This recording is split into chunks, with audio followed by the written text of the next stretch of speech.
Hi friends. So మనం ఈ వీడియోలో జనరల్ సైన్స్ క్లాస్ 1 చూద్దాము. ఇందులో భాగంగా మనము పూర్తిగా ప్రీవియస్ లో అడిగినటువంటి బిట్స్ మొత్తం ఇక్కడ కవర్ చేయడం జరుగుతుంది. ఓకేనా ఫ్రెండ్స్?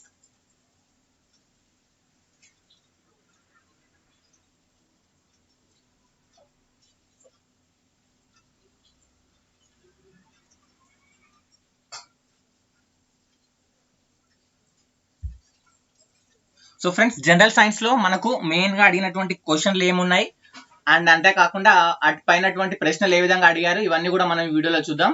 సో అంతకన్నా ముందుగా ఎవరైనా చూసే వాళ్ళు ఉంటే లైక్ చేయండి. ఓకే, సో ముందుగా స్టార్ట్ చేసినట్లయితే శాస్త్రవేత్తలు. సో శాస్త్రవేత్తల టాపిక్ పైన ప్రతి పేపర్ లో ఒక బిట్ అనేది రావడం జరుగుతుంది. సో ఇందులో భాగంగా మెయిన్ మనకు అడిగినటువంటి శాస్త్రవేత్త 2 టైమ్స్ అడిగిన శాస్త్రవేత్త ఎవరంటే బాంటింగ్. ఈ యొక్క బాంటింగ్ మనకి ఏం కనిపెట్టాడంటే ఇన్సులిన్ కనిపెట్టడం జరిగింది. సో ఇన్సులిన్ అనేది ఒక బ్యాక్టీరియా నుంచి తీసుకోవడం జరుగుతుంది. ఇన్సులిన్ అనే దాన్ని మనం దేని నుంచి తయారు చేస్తామంటే బ్యాక్టీరియా నుంచి తయారు చేస్తాము. ఈ బ్యాక్టీరియా పేరు వచ్చేసి మనకు ఎస్కురేషియా కొలై. ఓకే, ఎస్కురేషియా కొలై అనేది బ్యాక్టీరియా పేరు. ఎస్కురేషియా కొలై అనే బ్యాక్టీరియా నుంచి మనం ఇన్సులిన్ ను తయారు చేయడం జరుగుతుంది. నెక్స్ట్ మనకు అడిగినటువంటి ప్రశ్న జీవశాస్త్ర పితామహుడు ఎవరు అని అడగడం జరిగింది.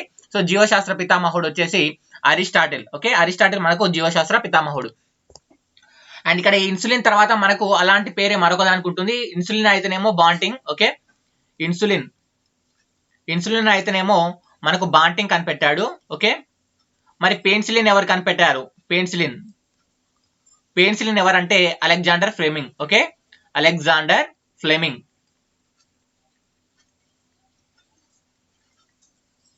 అలెగ్జాండర్ ఫ్లెమింగ్ మనకు పెన్సిలిన్ కనుగొనడం జరిగింది. ఈ రెండు కూడా ఇంపార్టెంట్. ఈ రెండు కూడా మనకు ఏఎల్పీలో అడగడం జరిగింది. గ్రూప్ డి లో అడిగే అవకాశం ఉంటుంది అండ్ విఆర్ఓ లో కూడా అడిగే అవకాశం ఉంది అనమాట.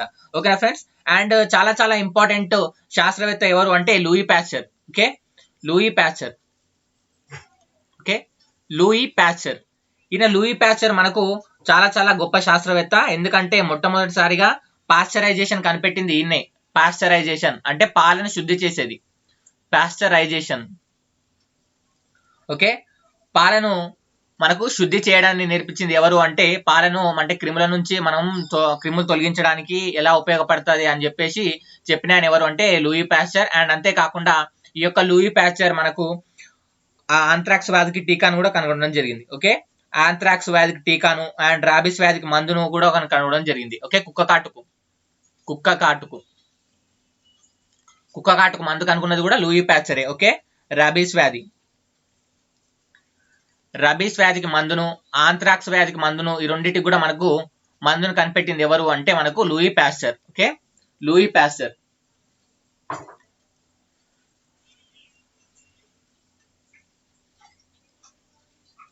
నెక్స్ట్ ఇంపార్టెంట్ శాస్త్రవేత్తలు ఎవరు అంటే డాక్టర్ ఎల్లాప్రగడ సుబ్బారావు గారు. డాక్టర్ ఎల్లాప్రగడ సుబ్బారావు గారు. డాక్టర్ ఎల్లాప్రగడ సుబ్బారావు గారు మనం కనిపెట్టిన వస్తువు ఏంటి అంటే మనకు టెట్రాసైక్లిన్. ఓకే, టెట్రాసైక్లిన్ అనే పదార్థాన్ని కనిపెట్టడం జరిగింది. సో ఈ యొక్క టెట్రాసైక్లిన్ ఎందుకు ఉపయోగపడుతుంది అంటే ఈ యొక్క ఔషధం ఎందుకు ఉపయోగపడుతుంది అంటే ప్లేగు వ్యాధి ఉంటుంది కదండి. సో ఈ ప్లేగు వ్యాధికి నివారణ కొరకు ఉపయోగించే మందు ఏది అంటే టెట్రాసైక్లిన్. ఈ యొక్క టెట్రాసైక్లిన్ ను మనకు డాక్టర్ ఎల్లాప్రగడ సుబ్బారావు గారు కనిపెట్టడం జరిగింది. సో డాక్టర్ ఎల్లాప్రగడ సుబ్బారావు గారు మనకు ఆంధ్రప్రదేశ్ కి చెందిన పశ్చిమ గోదావరి జిల్లాకు చెందినవాడు. ఓకే, పాగో జిల్లాకు చెందినవాడు. పశ్చిమ గోదావరి జిల్లాకు చెందినవాడు. టెట్రాసైక్లిన్ చాలా చాలా ఇంపార్టెంట్. ఏ వ్యాధికి మనము అంటే ఏ వ్యాధి నివారణలో ఉపయోగిస్తామంటే మనము ప్లేగు వ్యాధి నివారణలో ఉపయోగించే మందు ఏది అంటే టెట్రాసైక్లిన్ అనేది గుర్తుంచుకోండి. ఓకేనా ఫ్రెండ్స్? అండ్ నెక్స్ట్ వచ్చేసి మనకు ఆర్నిథాలజీ అంటే ఏమిటి అని అడగడం జరిగింది ప్రీవియస్ పేపర్ లో. ఆర్నిథాలజీ. ఓకే, ఆర్నిథాలజీ అంటే పక్షుల గురించి అధ్యయనం చేసే శాస్త్రం. పక్షుల గురించి అధ్యయనం చేసే శాస్త్రాన్ని మనము ఆర్నిథాలజీ అంటాము. సో ఈ ఆర్నిథాలజీ పితామహుడు ఎవరు అని అడిగే అవకాశం ఉంది నెక్స్ట్ ఎగ్జామ్ లో. ఓకే, ఆర్నిథాలజీ పితామహుడు వచ్చేసి సలీం మొయిజుద్దీన్ అబ్దుల్ అలీ. ఓకే, డాక్టర్ సలీం అలీ అంటారు. ఓకే, డాక్టర్ సలీం అలీ అని కూడా పిలవడం జరుగుతుంది. పూర్తి పేరు డాక్టర్ సలీం మొయిజుద్దీన్ అబ్దుల్ అలీ అనేది పూర్తి పేరు అనమాట. ఓకేనా friends? Good morning to all. And ఇక్కడ ఇంకా చాలా చాలా ఇంపార్టెంట్ వచ్చేసి మనకు గ్రీన్ రెవల్యూషన్. గ్రీన్ రెవల్యూషన్ కి మనం ఏమని పిలుస్తాము? హరిత విప్లవం. ఓకే, హరిత విప్లవం. హరిత విప్లవ పితామహుడు ఎవరు అంటే నార్మన్ బోర్లాంగ్. Norman Borlaug. ఈయన ప్రపంచంలో మొట్టమొదటిసారిగా ఈయన ప్రారంభించడం జరిగింది. Okay, Norman Borlaug. మరి ఈ హరిత విప్లవం మన భారతదేశంలో ప్రారంభించింది ఎవరు అంటే ఎంఎస్ స్వామినాథన్. ఓకే, ఈయన మనకు మన ఇండియా, ఓకే, భారతదేశ హరిత విప్లవ పితామహుడు అంటే ఎంఎస్ స్వామినాథన్. ప్రపంచ హరిత విప్లవ పితామహుడు అంటే నార్మన్ బోర్లాంగ్. అసలుకు గ్రీన్ రెవల్యూషన్ అనేది ఎందుకంటే పంట దిగుబడిని పెంచడానికి, ఆహార పంటల దిగుబడిని పెంచడం కొరకు తీసుకొచ్చిన విప్లవమే మనము గ్రీన్ రెవల్యూషన్ లేదా హరిత విప్లవం అని పిలవడం జరుగుతుంది. ఇందులో భాగంగా మొట్టమొదట ఏ పంటను అభివృద్ధి చేయడం జరిగిందని అడిగే అవకాశం ఉంటుంది. గోధుమ. ఓకే, గోధుమ పంటను మొట్టమొదటిసారిగా దిగుబడి పెంచడానికి ఈ యొక్క హరిత విప్లవాన్ని ఉపయోగించడం జరిగిందనమాట. ఓకే, ఇది మనకు green revolution, Norman Borlaug, MS Swaminathan and ఆహార పంటల దిగుబడి అండ్ గోధుమ పంట. ఇవన్నీ కూడా మనకు గ్రీన్ రెవల్యూషన్ కి సంబంధించినటువంటి రిలేటెడ్ వర్డ్స్. అండ్ నెక్స్ట్ వచ్చేసి మనకు చాలా చాలా ఇంపార్టెంట్ అయినటువంటి శాస్త్రవేత్తలు మరొకరు ఎవరంటే విలియం హార్వే. ఓకే, ఈయన రక్త ప్రసరణ వ్యవస్థను కనుగొనడం జరిగింది. ఓకే, అందుకని నేను రక్త ప్రసరణ వ్యవస్థ పితామహుడు అని పిలవడం జరుగుతుంది. ఓకే, రక్త ప్రసరణ వ్యవస్థను కనుగొన్నది ఎవరు అంటే విలియం హార్వే. ఈయనను రక్త ప్రసరణ వ్యవస్థ పితామహుడు అని కూడా మనకు విలియం హార్వేని పిలవడం జరుగుతుంది. ఇది ఏఎల్పి బిట్ అయింది మొన్న. ఓకే, 10th రోజు ఏఎల్పి బిట్ లో రక్త ప్రసరణ వ్యవస్థ పితామహుడు ఎవరు అని అడగడం జరిగింది, విలియం హార్వే. ఓకే, సో ఇక్కడ విలియం హార్వే రక్త ప్రసరణ వ్యవస్థ కనుగొన్నాడు, బాగానే ఉంది. మరి అంతకన్నా అంటే విలియం హార్వే కన్నా ముందు రక్త ప్రసరణ వ్యవస్థను కనుగొన్న వాళ్ళు కూడా ఉన్నారు. సో విలియం హార్వే కన్నా ముందు రక్త ప్రసరణ వ్యవస్థను కనుగొన్న వ్యక్తి ఎవరు అంటే గైరిలోమా ఫ్యాబ్రసీ.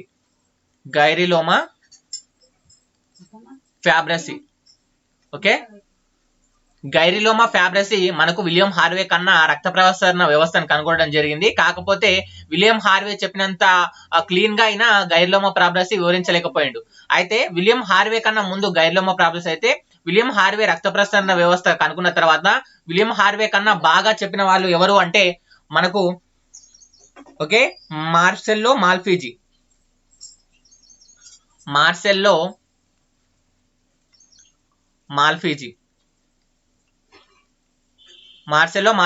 ఓకే, విలియం హార్వే కన్నా ముందు రక్త ప్రసరణ వ్యవస్థను కనుగొన్నది ఎవరు అంటే గైరిలోమా ఫ్యాబ్రసీ. ఓకే, విలియం హార్వే కనుగొన్న తర్వాత దాన్ని విలియం హార్వే కన్నా బాగా వివరించింది ఎవరు అంటే మార్సెల్లో మాల్ఫీజీ. ఈ 3 పేర్లు కూడా ఇక్కడ రక్త ప్రసరణ వ్యవస్థకు సంబంధించినటువంటి ఇంపార్టెంట్. కాకపోతే మనకు రక్త ప్రసరణ వ్యవస్థ పితామహుడు ఎవరు అంటే మాత్రము మనం విలియం హార్వే అనే చెప్పాలి. ఓకే,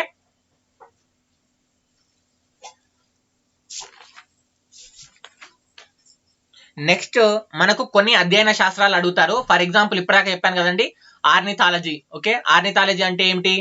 పక్షుల అధ్యయన శాస్త్రం. ఓకే, పక్షుల అధ్యయన శాస్త్రం పేరు మనకి ఏమని పేరు? ఆర్నిథాలజీ అని పేరు. అదే విధంగా జువాలజీ అంటే మీకు తెలిసే ఉంటుంది. జువాలజీ అంటే ఏమిటండి? జంతు శాస్త్రం. ఓకే, జువాలజీ జంతు శాస్త్రం అంటే జంతువుల యొక్క అలవాట్లు, జంతువుల యొక్క మన నిర్మాణం ఎట్లా ఉంటుంది, శారీరక నిర్మాణం ఎట్లా ఉంటుంది, వాళ్ళ ఆవాసాలు ఎట్లుంటాయి, వాటి వర్గీకరణ, ఇవన్నీ కూడా తెలిపేది ఏంటంటే జువాలజీ. ఓకేనా ఫ్రెండ్స్? అండ్ అంతేకాకుండా పాథాలజీ గురించి అడగడం జరిగింది బిట్టు. పాథాలజీ ప్రీవియస్ బిట్ ఇది. Okay, previous bit. పాథాలజీ అంటే వేటి గురించి అధ్యయన శాస్త్రం అని అడగడం జరిగింది. పాథాలజీ అంటే రోగ లక్షణాల గురించి, రోగుల గురించి. ఓకే, వివిధ రోగాల లక్షణాల గురించి అండ్ అంతేకాకుండా రోగుల గురించి లేదా వ్యాధుల గురించి అధ్యయనం చేసే శాస్త్రమే మనకు పాథాలజీ అని పేరు. ఓకేనా ఫ్రెండ్స్? రోగ లక్షణాలు, రోగులు అండ్ వ్యాధుల గురించి అధ్యయనం చేసే శాస్త్రమే మనకు పాథాలజీ అని పేరు. ఓకేనా ఫ్రెండ్స్?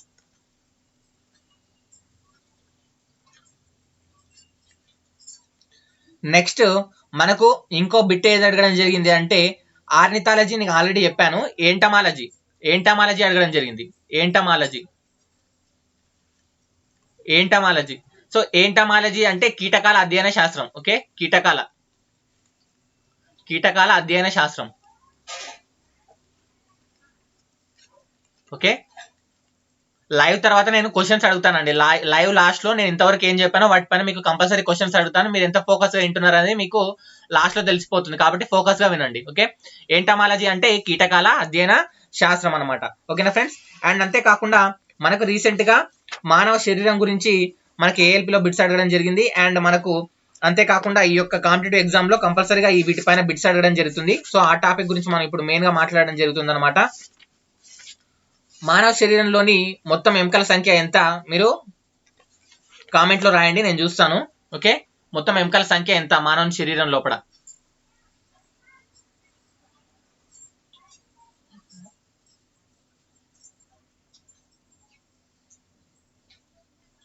సో 206 ఒక రిప్లై వచ్చింది. 206 300 206 కరెక్ట్ ఆన్సర్. ఓకే, మానవ శరీరంలోని మొత్తం ఎముకల సంఖ్య 206. ఓకేనా ఫ్రెండ్స్? అండ్ అదే చిన్నపిల్లలు ఉన్నప్పుడు మనకు వాటి సంఖ్య అధికంగా ఉండడం జరుగుతుంది. ఓకేనా ఫ్రెండ్స్? అవి రాను రాను తగ్గిపోవడం జరుగుతుంది అనమాట. సో ముందుగా చూసినట్లయితే మీకు మానవ శరీరం గురించి ఒక చిన్న అవగాహన ఉండాలి. ఓకే, మానవ శరీరం. ఈ యొక్క మానవ శరీరంలో మనకు అడిగినటువంటి బిట్స్ వచ్చేసి మానవ దేహం దేంతో తయారవుతుంది అని అడగడం జరిగింది. సో మానవ శరీరంలో అత్యధికంగా ఉన్నటువంటి లోహం ఏది అంటే కాల్షియం. అండ్ తక్కువగా ఉన్నటువంటి లోహం ఏది అంటే మ్యాంగనీస్. Okay, manganese.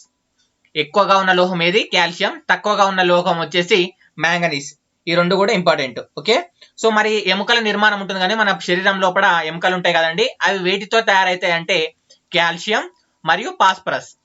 కాల్షియం మరియు పాస్పరస్ రెండు కూడా ఇంపార్టెంట్. ఒకదాంతో తయారు కావు, రెండు ఉంటేనే మనకు ఎముకలు అనేది తయారు కావడం జరుగుతుంది. ఓకే, కాల్షియం మరియు పాస్పరస్ తో మనకు ఈ యొక్క అంటే కాల్షియం ప్లస్ పాస్పరస్ క్యాప్ అని గుర్తుంచుకోండి ఒకవేళ కార్ అంటే. ఓకే, ఎముకలు అనేవి మనకు కాల్షియం మరియు పాస్పరస్ లో తయారు కావడం జరుగుతుంది అనమాట. ఈ యొక్క ఎముకల అధ్యయన శాస్త్రాన్ని ఏమంటారని మనకు తెలియాలి. ఓకే, ఎముకల అధ్యయన శాస్త్రం. ఎముకల అధ్యయన శాస్త్రం పేరు వచ్చేసి osteology. Okay, osteology. Okay, osteology అంటే మనకు ఎముకల యొక్క అధ్యయన శాస్త్రం అనమాట. అండ్ ఎముకలకు ఉండేటువంటి డాక్టర్ ఉంటాడు కదండి, ఆ డాక్టర్ పేరు కూడా ఇంపార్టెంట్. డాక్టర్ పేరు ఆర్థోపెడిషియన్. Okay, orthopaedician. ఆస్టియాలజీ అంటే ఎముకల అధ్యయన శాస్త్రం. ఎముకల గురించి మనం చూసే డాక్టర్ పేరు ఆర్థోపెడిషియన్. ఓకే, ఎముకలు ఆరోగ్యంగా ఉండడానికి ఉపయోగపడే విటమిన్ కూడా అడగడం జరుగుతుంది. విటమిన్ ఏది అంటే విటమిన్ డి. ఓకే, డి అంటే మీ అందరికీ తెలుసు, చెప్పండి. నేను ఇంతకుముందుకు మీరు నా ప్రీవియస్ వీడియోలు చూసినట్లయితే విటమిన్స్ ఎలా గుర్తుపెట్టుకోవాలి నేను చెప్పాను. ఓకే, రాధా అక్క టోపీ అని చెప్పేసి గుర్తుంచుకోండి అని చెప్పాను. Okay, A B C D E K అని చెప్పాను. ఓకే, ఏ అంటే రెటినాల్. ఓకే, దా అంటే థయామిన్, బి విటమిన్, సి అంటే ఆస్కార్బిక్ ఆమ్లం, మనకు డి అంటే కాల్సిఫెరాల్. ఓకే, ఇక్కడ కాల్సిఫెరాల్. ఓకే, మనకి ఈ అంటే టోకోఫెరాల్, కే అంటే ఫిలోక్వినోన్ అని చెప్పేసి చెప్పాను. ఓకే, ఈ విధంగా మీరు గుర్తుంచుకోవచ్చు అని కూడా నేను చెప్పడం జరిగింది అనమాట. ఓకే, నెక్స్ట్ ఈ 3 బిట్స్ ఇంపార్టెంట్. ఎముకల అధ్యయన శాస్త్రాన్ని ఏమంటారు? ఆస్టియాలజీ. ఎముకల యొక్క డాక్టర్ ఆర్థోపెడిషియన్. ఎముకలకు ఉపయోగపడే విటమిన్ డి విటమిన్. దీని యొక్క శాస్త్రీయ నామం కాల్సిఫెరాల్. విటమిన్ డి లోపం వల్ల వచ్చే వ్యాధి రికెట్స్. ఓకే, రికెట్స్ అంటే ఏంటంటే ఎముకలు మనకు పెలుసుబారిపోవడం జరుగుతుంది అండ్ ఎముకలు సరిగ్గా పనిచేయవన్నమాట. ఇది రికెట్స్ వ్యాధి. విటమిన్ డి లోపం వల్ల వచ్చే వ్యాధి రికెట్స్. నెక్స్ట్ మనకు మానవ శరీరం లోపల అతిపెద్ద ఎముక ఏది అని అడుగుతారు. ఓకే, అతిపెద్ద ఎముక ఏది అని అడుగుతారు. అతిపెద్ద ఎముక వచ్చేసి ఫీమర్. Okay, femur. దీన్నే మనము తొడ ఎముక అంటాం. ఓకే, తొడ ఎముక. ఓకే, మరి అతి చిన్న ఎముక ఏది అంటే ఇది స్టెప్పిన్స్. ఓకే, స్టెప్పిస్ అంటారు, స్టెప్పిన్ అని కూడా అంటారు. ఓకే, స్టెప్పిస్ అనేది కరెక్ట్ ప్రొనౌన్సియేషన్. దీన్నే మనం తెలుగులో కర్ణాంత స్థితి. ఓకే, కర్ణాంత స్థితి లేదా అంకవన్య అని పిలుస్తారు. ఓకే, అంకవన్య అని పిలుస్తారు. ఈ యొక్క స్టెప్పిన్స్ లేదా కర్ణాటక స్థితి మనకి ఏ చెవిలో ఉంటుందంటే చెవిలో 3 భాగాలు ఉంటాయి. ముందు చెవి, మధ్య చెవి, మనకు చివరి అంటే లోపల చెవి అని చెప్పేసి ఇది మనకు ఎక్కడ ఉంటుందంటే మధ్య చెవి లోపల ఉండడం జరుగుతుంది. ఓకే, మధ్య చెవి లోపల ఉండడం జరుగుతుంది. ఇక్కడ ఇవి ఇంపార్టెంట్ పాయింట్స్ అనమాట. ఓకేనా ఫ్రెండ్స్. మానవ శరీరంలో అతిపెద్ద ఎముక ఫీమర్, అతి చిన్న ఎముక స్టెప్పిస్. ఓకే, దీనికి మరొక పేరు కర్ణాటక స్థితి అంకవన్నే. ఇది ఎక్కడ ఉంటుందంటే మధ్య చెవి లోపల ఉండడం జరుగుతుంది అనమాట. అదే విధంగా మానవుని లోపల కండరాలు కూడా ఉంటాయి. మానవుని లోపల ఎముకల సంఖ్య ఎంత? 206. ఓకే, ఇది ఇక్కడ నుంచి ఇక్కడ ఇంపార్టెంట్. అదే విధంగా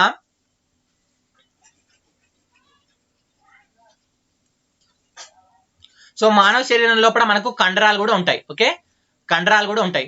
మరి మానవ శరీరంలోని మొత్తం కండరాల సంఖ్య ఎంత అంటే 639. ఓకే, మానవుని శరీరంలోని మొత్తం కండరాల సంఖ్య ఎంత అంటే 639 కండరాలు అనేవి మనకు ఉండడం జరుగుతుంది. ఈ కండరాల్లో ఒక చిన్న కండరం ఉంటుంది, ఒక పెద్ద కండరం ఉంటుంది. సో కండరాల్లో పెద్ద కండరం పేరు ఏం పేరు అంటే మనకు gluteus Maximus. Okay, gluteus Maximus, gluteus Maximus. Okay, so తొడ కండరం అన్నమాట ఇది. ఓకే, నెక్స్ట్ చిన్న కండరం వచ్చేసి మనకు స్టెప్పిడియన్. ఓకే, స్టెప్పిడియస్ అంటారు, స్టెప్పిడియన్ అని కూడా అంటారు. ఓకే, స్టెప్పిడియస్. ఓకే, ఇది చెవిలో ఉండడం జరుగుతుంది అనమాట. కండరాలు మొత్తం ఎన్ని మానవ శరీరంలో అంటే 639. ఓకేనా ఫ్రెండ్స్. ఇక్కడ అతిపెద్ద కండరం పేరు గ్లూటియస్ మ్యాక్సిమస్, అతి చిన్న కండరం పేరు స్టెప్పిడియస్. ఓకేనా ఫ్రెండ్స్. ఇక్కడ ఇంకా బిట్స్ కూడా ఉంటాయి. కండరాల అధ్యయన శాస్త్రాన్ని ఏమంటే అంటారు అనేది కూడా మీకు తెలియాలి. కండరాల అధ్యయన శాస్త్రం, కండరాల అధ్యయన శాస్త్రాన్ని ఏమంటారు అంటే మయాలజీ అంటారు. ఓకే, మయాలజీ. మయాలజీ అంటే దేని గురించి అధ్యయన శాస్త్రం అంటే కండరాల గురించి అధ్యయన శాస్త్రం అనమాట. ఓకేనా సార్. సో ఈ మయాలజీ ఎందుకు వచ్చిందంటే కండరాల లోపల ప్రోటీన్ ఉండడం జరుగుతుంది. ఆ ప్రోటీన్ పేరు మయోసిన్. Okay, myosin. కండరాల లోపల మనకు ప్రోటీన్స్ ఉంటాయి. ఆ ప్రోటీన్ పేరు మయోసిన్. ఈ మయోసిన్ పేరుగా మయాలజీ అని చెప్పేసి పేరు అనేది మనకు రావడం జరిగింది అనమాట. ఓకేనా ఫ్రెండ్స్. అండ్ అంతేకాకుండా కండరాలకు వచ్చే వ్యాధి పేరు ఇంపార్టెంట్. ఏమొస్తుంది? టెటానస్. టెటానస్.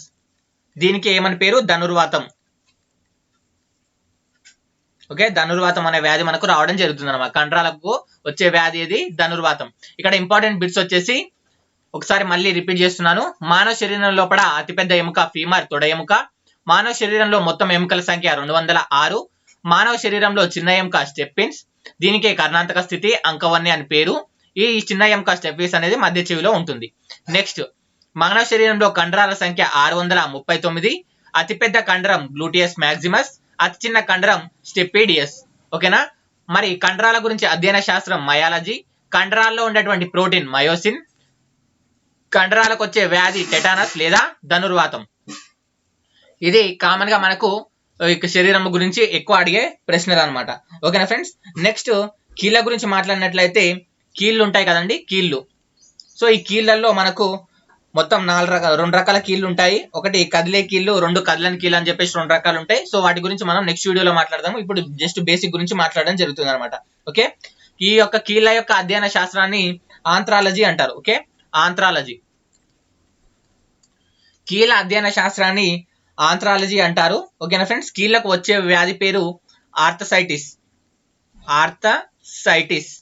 ఓకే, మనకు శరీరం లోపల దాదాపు మనకు అన్ని దగ్గర కీళ్ళు అనేది ఉండడం జరుగుతుంది. అండ్ ఇక్కడ కీళ్ళలో వచ్చేటువంటి వ్యాధి మనకు ఏంది? ఆర్థసైటిస్. సో దీనికే మనకి ఏమని పేరు అంటే కీళ్ళ వ్యాపు, కీళ్ళ వాపు. దీనికే మరొక పేరు రుమాటిజం. Okay, rheumatism. ఓకే, ఈ రుమాటిజం లేదా కీళ్ళ వాపును తగ్గించడానికి మనకు తేనెటీగలను ఉపయోగిస్తారు. తేనెటీగలను ఉపయోగించడం జరుగుతుంది.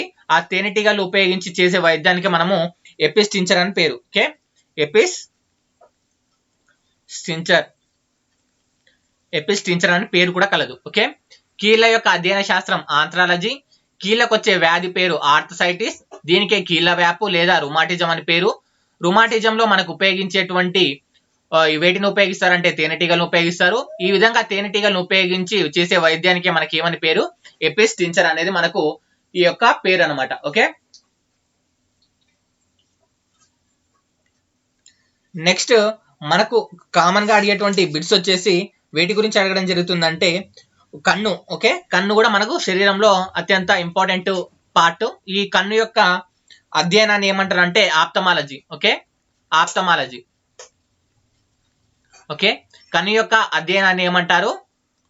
ఆప్థమాలజీ అంటారు. ఓకే, కన్ను యొక్క డాక్టర్ ఉంటారు కదండి, కన్నును చూసే డాక్టర్ ఉంటారు కదండి, సో డాక్టర్ ను ఆప్థమాలజిస్ట్ అంటారు. ఓకే, ఆప్థమాలజిస్ట్ అంటారు. ఓకే, అండ్ కన్ను గురించి చూసినట్లయితే కన్నుకు మనము 2 కళ్ళతో ఒకే వస్తువును చూస్తాం, దాన్నే బైనాక్యులర్ విజన్ అంటారు. ఓకే, బైనాక్యులర్ విజన్ అంటారు. ఓకే, సో ఈ కన్నుకు సంబంధించినటువంటి విటమిన్ వచ్చేసి రెటినాల్. దీని యొక్క శాస్త్రీయ నామము విటమిన్ ఏ. యాక్చువల్ గా దాని శాస్త్రీయ నామం రెటినాల్. ఓకే, విటమిన్ ఏ చాలా చాలా ఇంపార్టెంట్ ఇక్కడ. ఓకే, బైనాక్యులర్ విజన్ అంటే 2 కళ్ళతో ఒకే వస్తువును చూడడాన్ని మనము బైనాక్యులర్ విజన్ అంటాం. సో కన్ను అధ్యయనాన్ని ఆప్థమాలజీ, డాక్టర్ ఆప్థమాలజిస్ట్. కన్ను యొక్క మన 2 వస్తువులను రెండు కళ్ళతో ఒకే వస్తువును చూడడాన్ని బైనాక్యులర్ విజన్ అంటారు. రెటినాల్ అనేది కంటికి సంబంధించినటువంటి అత్యంత ముఖ్యమైనటువంటి విటమిన్ అనేది మీరు గుర్తుంచుకుంటే సరిపోతుంది. ఓకే, నెక్స్ట్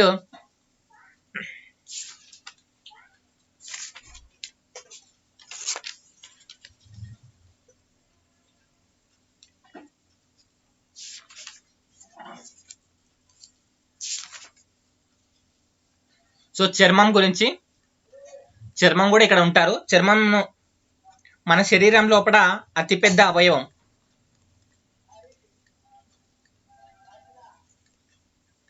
చర్మం శరీరంలోనే అతిపెద్ద అవయవం. ఈ చర్మం యొక్క అధ్యయన శాస్త్రాన్ని మనము డెర్మటాలజీ అంటాం. ఓకే, చర్మం అధ్యయనాన్ని ఏమంటాము? డెర్మటాలజీ అని పిలవడం జరుగుతుంది. ఓకే, డెర్మటాలజీ అని మనం పిలవడం జరుగుతుంది అనమాట. ఓకేనా ఫ్రెండ్స్, ఈ యొక్క చర్మం అనేది మన శరీరం లోపల బాహ్య చర్మం, అంతర్చర్మం అని ఉండడం జరుగుతుంది. అండ్ అంతేకాకుండా ఇది మనకు మొత్తం చర్మం అనేది ఎన్ని కేజీల బరువు ఉంటుందంటే 4 కేజీల బరువు అనేది ఉండడం జరుగుతుంది. ఓకే, శరీరంలోనే అతిపెద్ద అవయవం. చర్మం యొక్క అధ్యయనాన్ని మనం డెర్మటాలజీ అంటాము. చర్మం మన ఎన్ని కేజీల బరువు ఉంటుందంటే మనకు 4 కేజీల బరువు అనేది ఉండడం జరుగుతుంది. సో చర్మానికి మనకు కుష్టు, గజ్జి, పెలగ్ర, అటలమ్మ, తట్టు, బొల్లి రకరకాల వ్యాధులు అనేది రావడం జరుగుతుంది. సో ఈ ఒక్కొక్క వ్యాధి ఒక్కొక్క వైరస్ నుంచి రావడం జరుగుతుంది. మనం వైరస్ అనే మనం మొత్తం వైరస్ల గురించి, బ్యాక్టీరియా గురించి సపరేట్ మనం ఒక క్లాస్ లో చూద్దాం. అక్కడ అన్ని వ్యాధులు ఎక్కడి నుంచి వస్తాయి, ఏ వైరస్ నుంచి వస్తాయి, ఎందుకు వస్తాయి అనేది కూడా మనము. ఓకే, దంతాల అధ్యయనం పేరు డెంటాలజీ. అండ్ దంతాల అధ్యయనాన్ని మనం ఏమంటారంటే ఓడెంటాలజీ అని కూడా అంటారు. ఓకే, ఓడెంటాలజీ, డెంటాలజీ, ఓడెంటాలజీ రెండు కూడా దంతాల యొక్క అధ్యయన శాస్త్రం పేరు అనమాట. ఓకే, సో దంతాల డాక్టర్ కి ఏమని పేరు? డెంటిస్ట్. ఏమని పేరు? డెంటిస్ట్ అని కూడా పేరు కలదనమాట. ఓకేనా ఫ్రెండ్స్, ఇక్కడ మీకు మామూలుగా కామన్ గా ఇక్కడ ఎక్కువ అడిగేటివి ఏంటంటే లాలాజల pH అడుగుతారు. ఓకే, లాలాజల pH విలువ ఎంత అని అడుగుతారు. సో pH గురించి సపరేట్ క్లాస్ ఉంటుంది, దీనిపైన కంపల్సరీగా బిట్ అడుగుతున్నారు కాబట్టి సో ఇది గుర్తుంచుకోండి. లాలాజల pH ఎంత అంటే 6.4. ఓకే, 6.4 చాలా చాలా చాలా చాలా చాలా ఇంపార్టెంట్. కంపల్సరీగా ఈ బిట్ అనేది ఉంటుంది. ఎవరికో ఒక పేపర్ కో మాత్రం కంపల్సరీగా, ఏఎల్పిలో ఒక పేపర్ కు ఉంటుంది, ఆర్ఆర్బిలో ఒక బిట్ మాత్రం కంపల్సరీగా ఉండడం జరుగుతుంది. లాలాజల pH విలువ ఎంత అంటే 6.4. ఓకే, ఇది బలహీనమైనటువంటి ఆమ్ల స్థితిలో ఉండడం జరుగుతుంది అనమాట. ఓకే, ఈ pH ను మనకు సోరెన్స్ అని చెప్పాడు. And minus log H+ ions అని చెప్పేసి ఇదంతా ఉంటుంది స్టోరీ pH గురించి. అవన్నీ కూడా మనము నెక్స్ట్ వీడియోస్ లో కవర్ చేసుకుందాం. ఇక్కడ మాత్రం లాలాజల pH విలువ ఎంత అంటే 6.4 అనేది మీరు గుర్తుంచుకుంటే సరిపోతుంది అనమాట. ఓకేనా,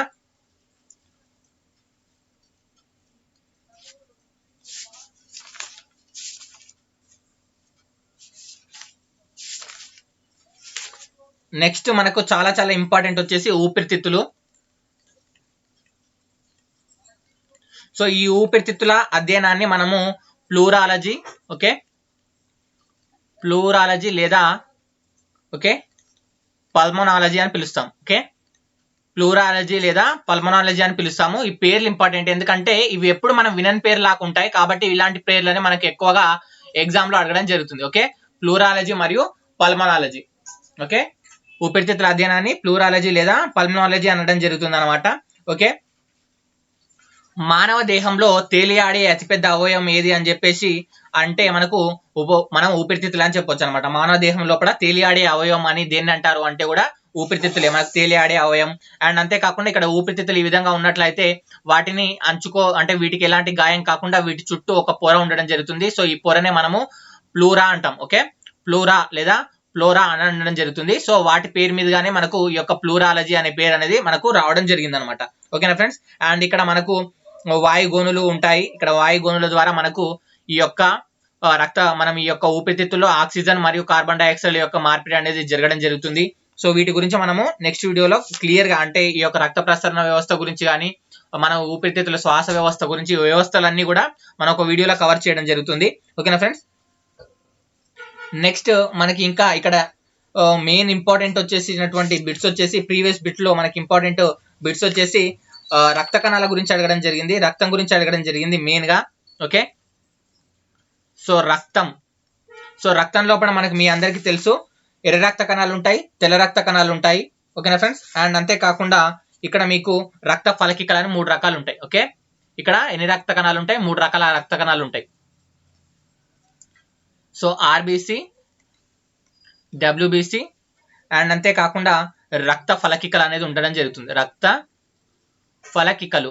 okay, so RBC, white BC and అంతేకాకుండా మనకు రక్త ఫలకికలు red blood corpuscles, white blood corpuscles, రక్త ఫలకికలు. ఓకే, రెడ్ బ్లడ్ కార్బోజెల్స్ అంటారు ఆర్బిసి అంటే, వైట్ బ్లడ్ కార్బోజెల్స్ అని పిలవడం జరుగుతుంది. ఇవి ఎర్ర రక్త కణాలు, ఇవి తెల్ల రక్త కణాలు. సో మరి ఎర్ర రక్త కణాల యొక్క జీవిత కాలం ఎంత అని అడగడం జరిగింది ప్రీవియస్ ఎగ్జామ్ లో. ఇది 120 days అనేది ఎర్ర రక్త కణాల జీవిత కాలం ఉండడం జరుగుతుంది. మరి తెల్ల రక్త కణాల జీవిత కాలం 12 నుంచి 13 రోజులు అనేది మనకు ఉండడం జరుగుతుంది. మరి ఇక్కడ రక్త ఫలకికల యొక్క జీవిత కాలం ఎంత అంటే 3 నుంచి 10 రోజులు ఉండడం జరుగుతుంది. ఈ 3 కూడా ఇంపార్టెంట్. ఎర్ర రక్త కణాల జీవిత కాలం ఏమో 120 రోజులు, తెల్ల రక్త కణాల జీవిత కాలం ఏమో 12 నుంచి 13 రోజులు, రక్త ఫలకికల యొక్క జీవిత కాలం ఏమో 3 నుంచి 10 రోజులు అనేది మనకు ఉండడం జరుగుతుంది అనమాట. ఓకేనా ఫ్రెండ్స్. అండ్ అంతేకాకుండా ఇక్కడ చూసినట్లయితే ఎర్ర రక్త కణాలు, తెల్ల రక్త కణాలు అండ్ రక్త ఫలకికలు వీటికి సంబంధించినటువంటి బిట్స్ అనేవి చాలా చాలా ఇంపార్టెంట్. మనకు ఎర్ర రక్త కణాలు ఎక్కడ జన్మిస్తాయని అడుగుతారు. సో ఎక్కడ అంటే కాలేయం. ఓకే, మెయిన్ గా కాలేయము మరియు పిత్తాశయం. ఓకే, ఇక్కడ మనకు ఎర్ర రక్త కణాలు జన్మించడం జరుగుతుంది. మరియు తెల్ల రక్త కణాలు ఎక్కడ జన్మిస్తాయంటే లింఫ్ ద్రవం లోపల. ఓకే, లింఫ్ ద్రవం. ఈ యొక్క లింఫ్ ద్రవం లోపల ఇవి మనకు జన్మించడం జరుగుతుంది. అండ్ అంతేకాకుండా ఇవి ఇక్కడ ఈ 2 కూడా ఇంపార్టెంట్ అనమాట. ఓకేనా ఫ్రెండ్స్. ఇవి వీటి గురించి బిట్ అనమాట. ఓకే,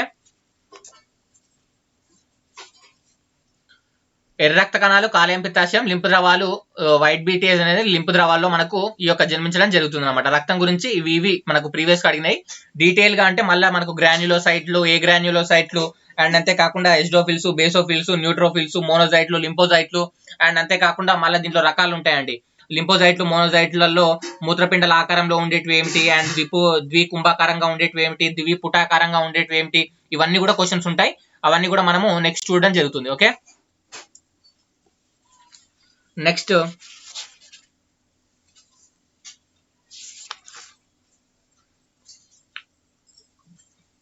విసర్జక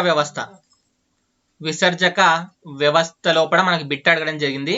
సో దీనిలో నెఫ్రాన్ అంటే ఏమిటని అడగడం జరిగింది. సో నెఫ్రాన్ ఇది మూత్రపిండాల యొక్క క్రియాత్మక నిర్మాణాత్మక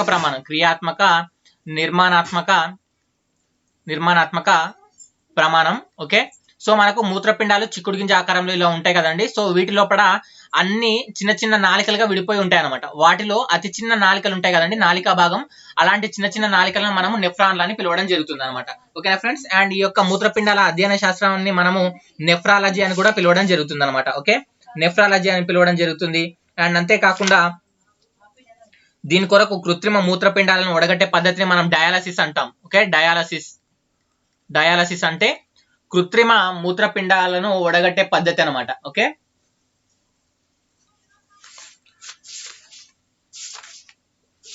సో ఫ్రెండ్స్ ఇది ఈ వీడియోలో మీకు ఫస్ట్ జనరల్ ఇంట్రడక్షన్ క్లాస్ ఇది. సో నెక్స్ట్ వీడియోలో మనము ఒక్కొక్క టాపిక్ తీసుకుంటాము. అంటే ఫర్ ఎగ్జాంపుల్ మానవుని లోపల ఉన్నటువంటి ఒక్కొక్క వ్యవస్థ గురించి మాట్లాడతాము. రక్త ప్రసరణ వ్యవస్థ, జీర్ణ వ్యవస్థ అండ్ అంతేకాకుండా విసర్జన వ్యవస్థ, ఇలా ఒక్కొక్క టాపిక్ గురించి మనం పూర్తిగా కూడా కంప్లీట్ చేద్దాము. సో ఆ విధంగా ఇక్కడ బిట్స్ అడిగారు అండ్ అంతేకాకుండా బిట్స్ ఎలా అడిగారు, ఆ బిట్స్ ని ఎలా మనం క్రాక్ చేయాలి అండ్ ఏ బిట్ తర్వాత ఏ బిట్, ఆ రిలేటెడ్ బిట్స్ ఏముంటాయి, ఇవన్నీ కూడా మనం నెక్స్ట్ వీడియోలో చూద్దాం. ఓకేనా ఫ్రెండ్స్? సో వీడియో నచ్చినట్లయితే లైక్ చేయండి. చాలా మంది వీడియో చూస్తున్నారు కానీ లైక్ చేయట్లేదు. అండ్ ఈవినింగ్ లో మీకు లైవ్ సెషన్ అనేది ఉండడం జరుగుతుంది. సో ఈవినింగ్ లైవ్ లో మనము 3 షిఫ్ట్ లో, ఈ రోజు 3 షిఫ్ట్ లో అయినటువంటి ఏఎల్పి బిట్స్ ప్రాక్టీస్ చేద్దాము అండ్ వీలైతే మ్యాథ్స్ క్లాస్ కూడా మనము ట్రై చేద్దాము. So thank you very much friends watching this video. Have a nice day. Bye bye.